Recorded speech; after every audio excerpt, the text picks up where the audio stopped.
Good morning बच्चों, आपका class में फिर से स्वागत है। बच्चों, आज हम मगध महाजनपद के बारे में पढ़ेंगे। कल आप लोगों ने वैदिक सभ्यता के विषय में, महाजनपदों के विषय में और गणराज्यों के विषय में पढ़ा था। महाजनपदों में सबसे शक्तिशाली मगध जनपद था और मगध में ही मौर्य साम्राज्य का विकास हुआ था। बचपन में आप लोगों ने कहानी सुनी होगी चाणक्य की, कि चाणक्य ने चंद्रगुप्त की मदद की थी और चंद्रगुप्त मौर्य ने अंतिम नंद शासक घनानंद की हत्या करके मौर्य वंश की नींव डाली थी। तो बच्चों, आज हम चंद्रगुप्त मौर्य और मौर्य वंश के विषय में पढ़ेंगे। मौर्य साम्राज्य भारतीय इतिहास का पहला ऐतिहासिक राजवंश है और चंद्रगुप्त मौर्य प्रथम ऐतिहासिक सम्राट। मौर्य साम्राज्य की स्थापना चंद्रगुप्त मौर्य ने 321 ईसा पूर्व में की थी। उसका साम्राज्य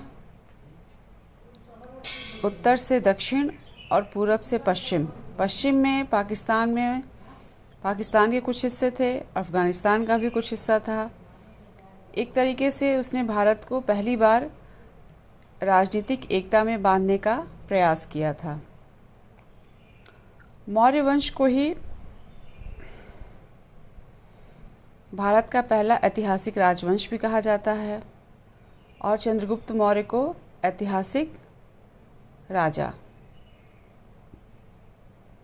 बच्चों, इतिहास में 3 तरह के काल माने जाते हैं। प्रागैतिहासिक, जिसके बारे में कोई साक्ष्य हमारे पास उपलब्ध नहीं है, जैसे कि आदिमानव का विकास कैसे हुआ, हमारे पास कोई साक्ष्य ऐसा उपलब्ध नहीं है जिससे कि हम सटीक जानकारी हमें मिल सके।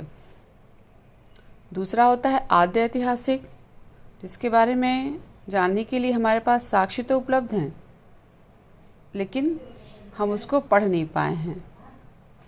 उदाहरण के लिए हड़प्पा सभ्यता, क्योंकि हड़प्पा सभ्यता के जितने भी अवशेष मिले हैं उन पर जो लिखा गया है वो आज तक हम पढ़ नहीं पाए हैं। आपको मैंने बताया था कि हड़प्पा सभ्यता की लिपि चित्रात्मक है।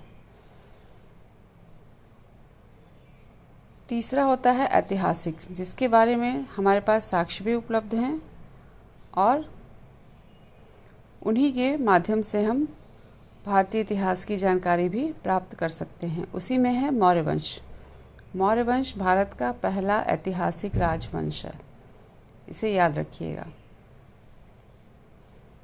अब हम मौर्य वंश की जानकारी के स्रोत पढ़ेंगे। आइए अब हम जानते हैं कि मौर्य वंश की जानकारी के स्रोत क्या क्या थे। स्रोत मतलब किन साधनों से हम मौर्य वंश के विषय में जानकारी प्राप्त कर सकते हैं। तो सबसे पहले देखिए, मेगास्थनीज द्वारा लिखित पुस्तक इंडिका की रचना मेगास्थनीज ने की थी। यह एक यूनानी राजदूत था जो चंद्रगुप्त मौर्य के दरबार में आया था और उसने चंद्रगुप्त मौर्य के शासन प्रबंध के विषय में विशद व्याख्या अपनी पुस्तक इंडिका में किया है। अगला है आपका चाणक्य द्वारा लिखित अर्थशास्त्र। बच्चों, चाणक्य को आप भली भांति जानते हैं, उनका एक नाम कौटिल्य भी है। उनके द्वारा लिखित पुस्तक अर्थशास्त्र राजनीति पर लिखी गई अब तक की बेहतरीन पुस्तक है। कुछ जैन और बौद्ध ग्रंथों से भी मौर्य साम्राज्य के विषय में पता चलता है, क्योंकि कुछ मौर्य वंश के जो जनपद थे या राज्य थे वहाँ पर गणतंत्रात्मक शासन व्यवस्था भी थी, जिसके विषय में हमें जैन और बौद्ध ग्रंथों से पता चलता है। अगला है आपका सम्राट अशोक के अभिलेख। सम्राट अशोक ने अपने अभिलेख पत्थरों पर, स्तंभों पर या कुछ कठोर धातुओं पर उत्कीर्ण कराए थे, जिसके द्वारा हमें मौर्य साम्राज्य के विषय में जानकारी मिलती है। अब बच्चों, हम मौर्य साम्राज्य में प्रशासन, इसके बारे में पढ़ेंगे।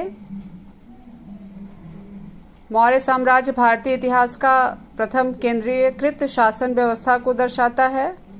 केंद्रीयकृत मतलब शासक या राजा प्रशासन का केंद्र बिंदु होता था और वह कार्यपालिका, व्यवस्थापिका और न्यायपालिका का प्रमुख होता था। यहाँ पर 5 प्रमुख राजनीतिक केंद्र थे। मगध की राजधानी पाटलिपुत्र थी। पाटलिपुत्र वर्तमान बिहार का पटना जिला है। उसके अलावा भी कुछ प्रांत थे जो बहुत शक्तिशाली थे, जैसे तक्षशिला, उज्जैनी, तोशली और सुवर्णगिरी। तक्षशिला वर्तमान में पाकिस्तान में है। उज्जैनी मध्य प्रदेश का हिस्सा, तोशली उड़ीसा में और सुवर्णगिरी कर्नाटक का क्षेत्र है। उस समय सुवर्णगिरी सोने के खानों के लिए प्रसिद्ध था।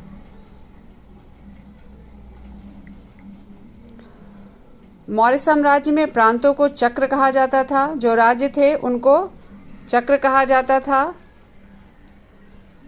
इन्हें कई मंडलों में भी विभाजित किया गया था।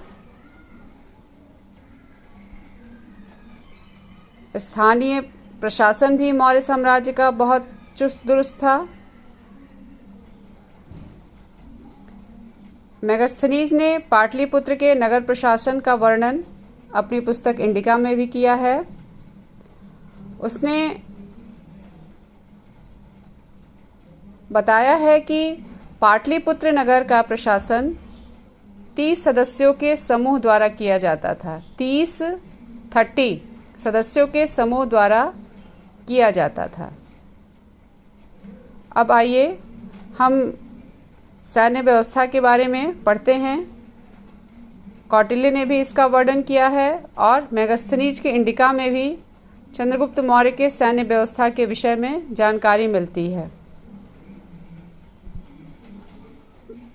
चंद्रगुप्त मौर्य ने सेना के संचालन के लिए एक मुख्य समिति और 6 उप समितियां बनाई थीं और इन उप समितियों के अलग अलग काम भी थे। जैसे पहली उप समिति नौसेना का संचालन करती थी।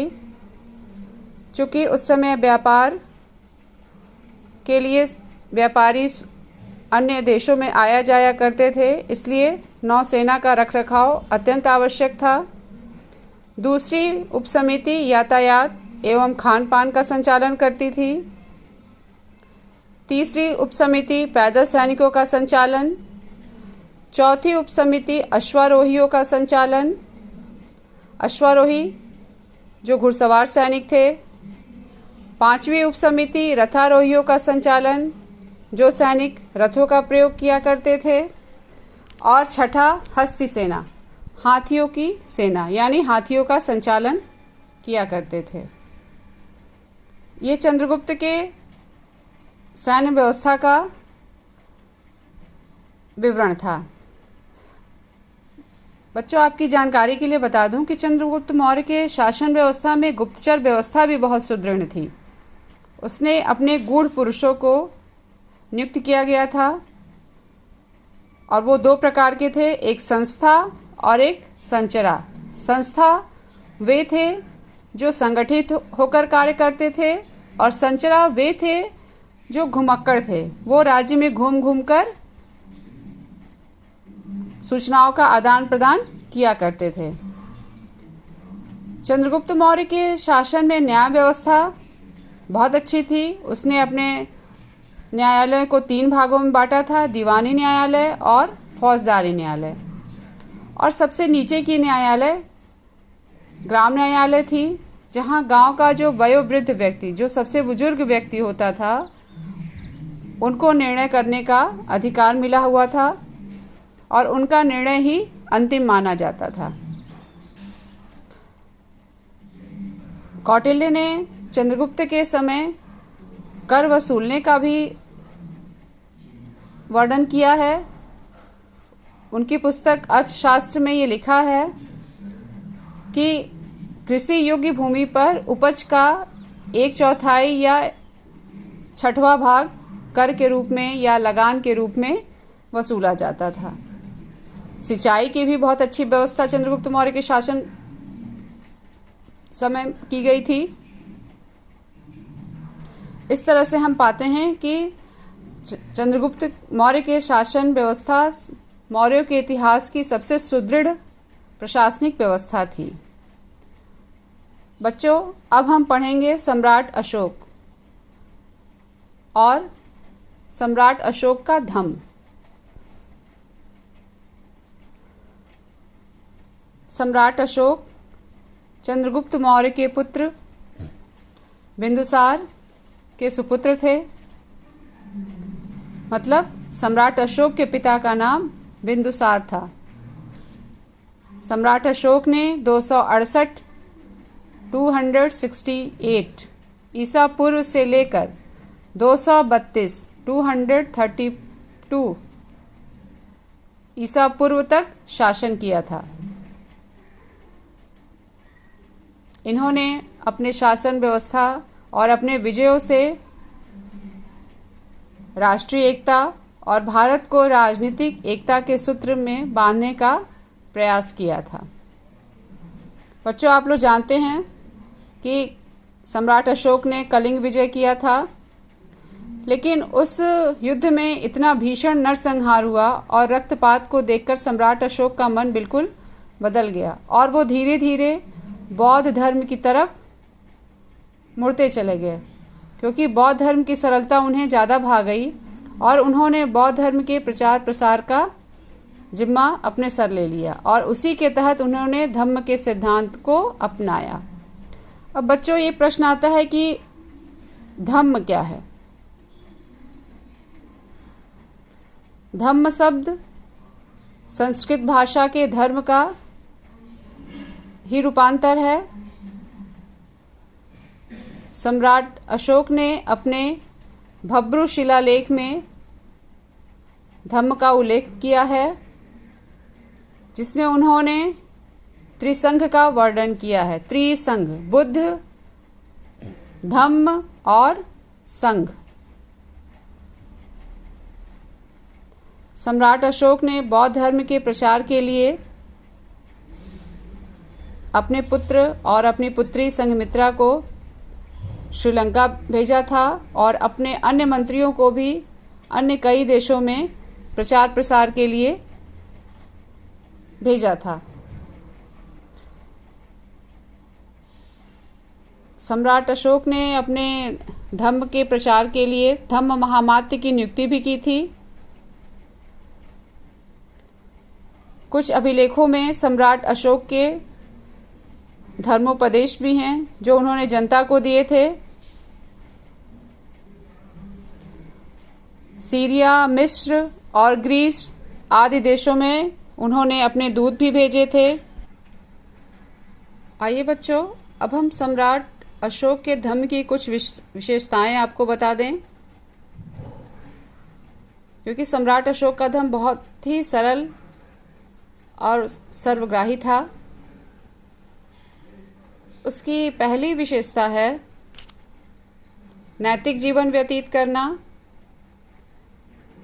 इसका आशय यह है कि मनुष्य को सामान्य एवं सदाचार तरीके से जीवन व्यतीत करना चाहिए, मतलब सादगी भरा जीवन जीना चाहिए। दूसरी विशेषता है वासनाओं पर नियंत्रण रखना, कर्मकांड और आडंबरों से दूर रहना चाहिए। दूसरे धर्मों का सम्मान, अन्य धर्मों का भी हमें सम्मान करना चाहिए और उनके प्रति सहिष्णुता का भाव रखना चाहिए। चौथा है आपका जीव जंतु को क्षति ना पहुंचाना, मतलब अन्य जानवरों को बेवजह नुकसान नहीं पहुंचाना चाहिए और उनके प्रति दयालु होना चाहिए। अगला है सबके प्रति दयालुता का भाव, अपने से बड़े या अपने अधीनस्थ कर्मचारी या अपने छोटे व्यक्ति के प्रति हमेशा कृतज्ञता का भाव होना चाहिए। अगर उनसे कोई गलती हो तो हमें उन्हें माफ़ करने की कोशिश करनी चाहिए और सहृदयता का परिचय देना चाहिए। ये सम्राट अशोक के धर्म की कुछ प्रमुख विशेषताएं थीं। अब आपका अगला टॉपिक है, क्या मौर्य साम्राज्य महत्वपूर्ण है? 19वीं शताब्दी में जब इतिहासकारों ने भारत के इतिहास की रचना शुरू की थी, मौर्य साम्राज्य को इतिहास का एक प्रमुख काल माना जाता था।